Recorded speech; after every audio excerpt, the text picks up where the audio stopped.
नमस्कार विद्यार्थियों, विद्या भारती संस्थान की ऑनलाइन कक्षा में आपका हार्दिक स्वागत अभिनंदन। मैं संकलाल गुजर उच्च माध्यमिक आदर्श विद्यापीठ चाकसू में आपका हार्दिक स्वागत करता हूं। आज हम पढ़ेंगे कक्षा 10 की सामाजिक विज्ञान की जो पुस्तक है उसका जो 5वां लेसन है लोकतंत्र के बारे में आज अध्ययन करते हैं। बात करें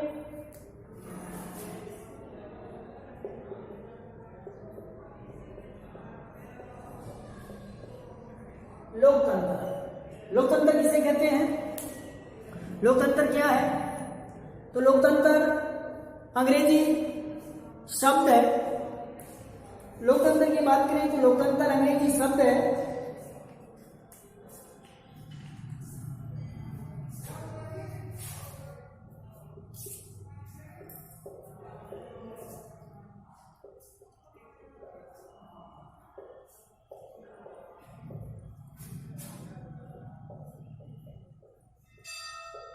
डेमोक्रेसी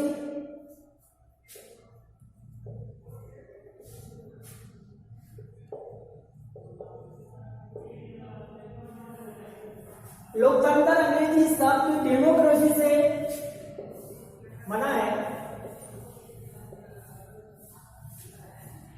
लोकतंत्र, जनतंत्र या प्रजातंत्र, आप इसे किसी भी नाम से पुकार सकते हो।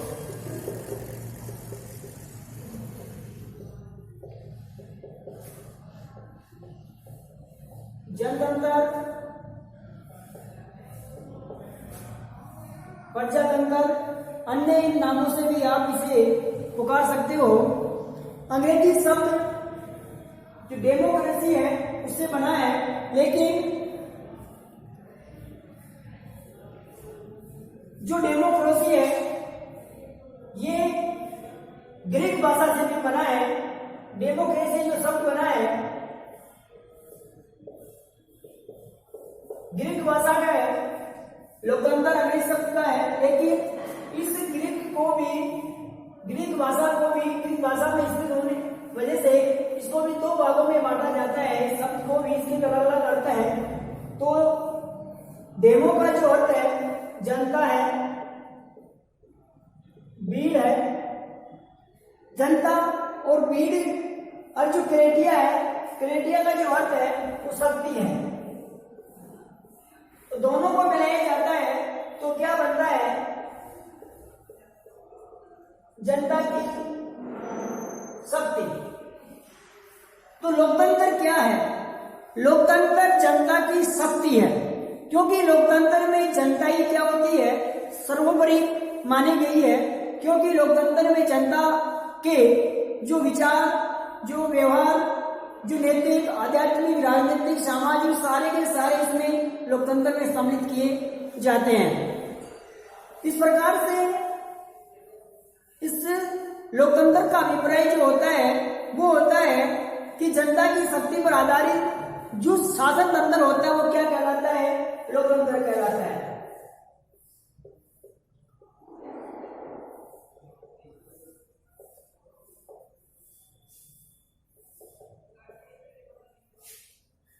लोक जनता की शक्ति पर आधारित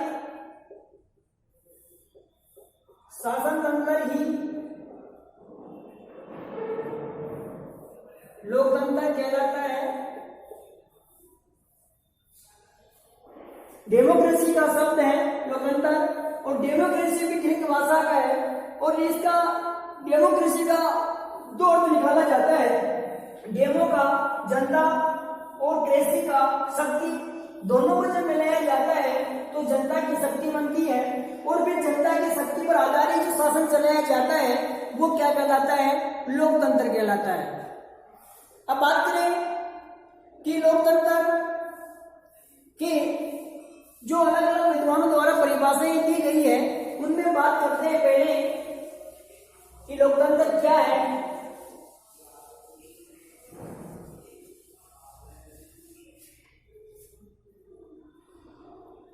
पहली बात करें वरंस के अनुसार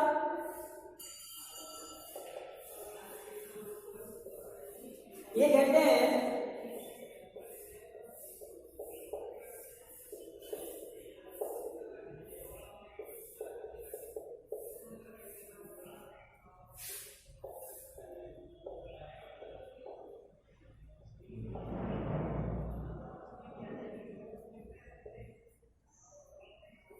ब्रेल्स के अनुसार इसकी जो परिभाषा है लोकतंत्र के बारे में, कहते हैं कि लोकतंत्र एक ऐसा शब्द है जिसके अनेक अर्थ हैं। जैसे लोगों का समूह है, जैसे प्रजातंत्र है, जैसे जनता का शासन है।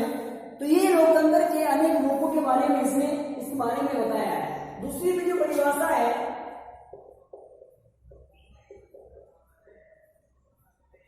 अब्राहम लिंकन के अनुसार, अब्राहम लिंकन क्या कहते हैं, लोकतंत्र जनता के लिए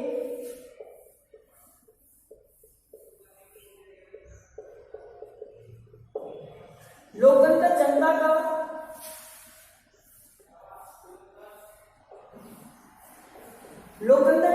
जनता के लिए द्वारा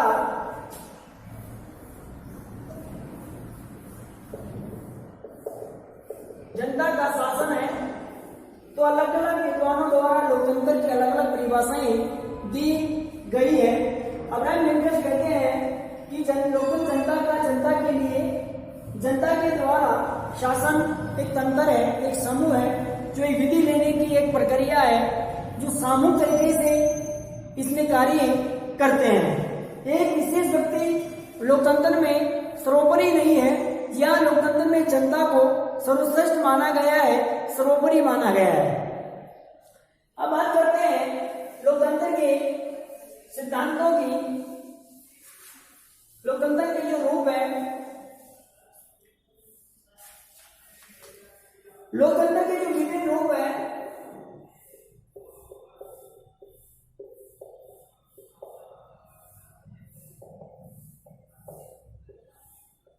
लोकतंत्र के विभिन्न रूपों की बात करें तो पहला है राजनीतिक रूप, दूसरा है सामाजिक,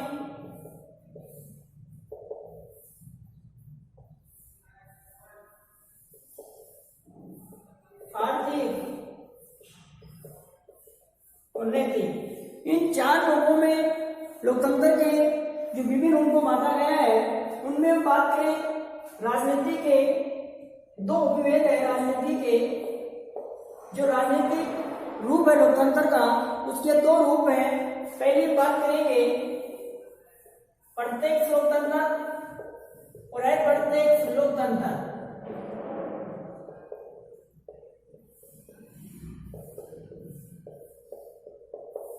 तो राजनीतिक जो रूप है उसके दो उपभेद हैं, एक प्रत्यक्ष लोकतंत्र है, दूसरा अप्रत्यक्ष लोकतंत्र है। प्रत्यक्ष लोकतंत्र उसे कहते हैं जिसमें सीधे तरीके से जनता की भागीदारी हो, वो क्या कहलाता है, प्रत्यक्ष लोकतंत्र कहलाता है।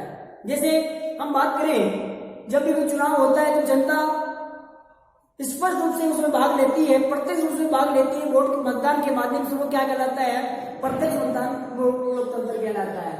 अप्रत्यक्ष लोकतंत्र से कहते हैं जो हमारे प्रतिनिधि चुनकर आज जाते हैं लोकसभा राज्यसभा में, और वहां पर वो हमारा प्रतिनिधित्व करते हैं, वो क्या कहलाता है, अप्रत्यक्ष लोकतंत्र कहलाता है। फिर हम बात करते हैं कि लोकतंत्र के जो दो रूप है कौन कौन से हैं।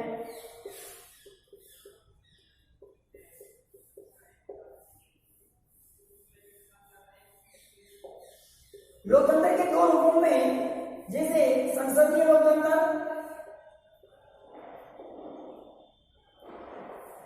दूसरा है अध्यक्षात्मक लोकतंत्र।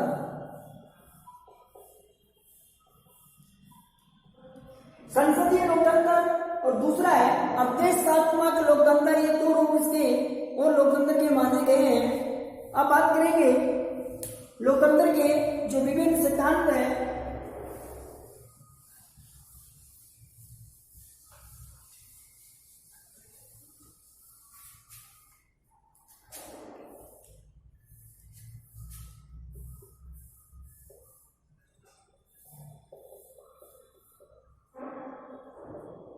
लोकतंत्र के विभिन्न सिद्धांतों में बात करें तो पहला सिद्धांत है परंपरागत उदारवादी सिद्धांत।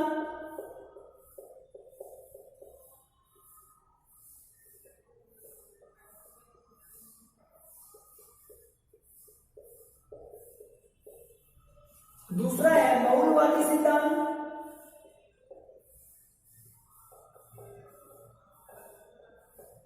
तीसरा है सामाजिक सिद्धांत, चौथा है मार्क्सवादी सिद्धांत,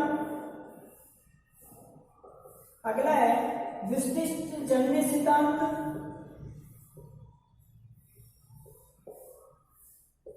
तो ये लोकतंत्र के विभिन्न रूप इसमें दर्शाए गए हैं। परंपरागत उदारवादी, बहुलवादी, सामाजिक, मार्क्सवादी और विशिष्ट जन्य, ये सिद्धांत किसके हैं? लोकतंत्र के हैं। अब बात करते हैं कि लोकतंत्र की प्रमुख विशेषताएं कौन कौन सी है।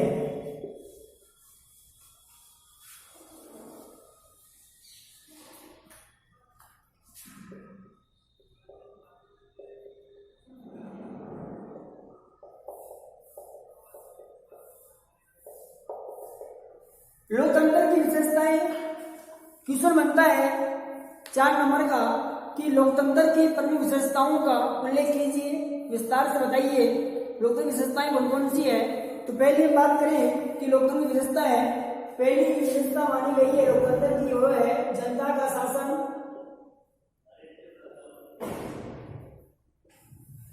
सबसे प्रमुख विशेषता है जनता का शासन।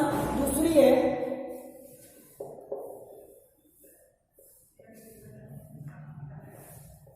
जनता द्वारा निर्मित शासन।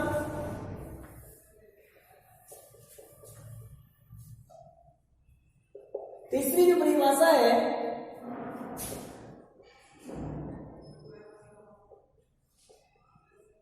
जनता के प्रति उत्तरदायी शासन।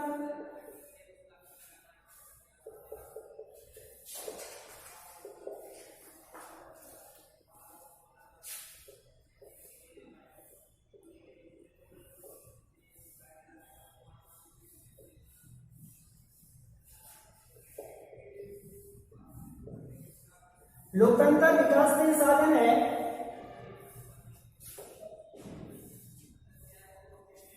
लोकतंत्र शासन एक साधन है।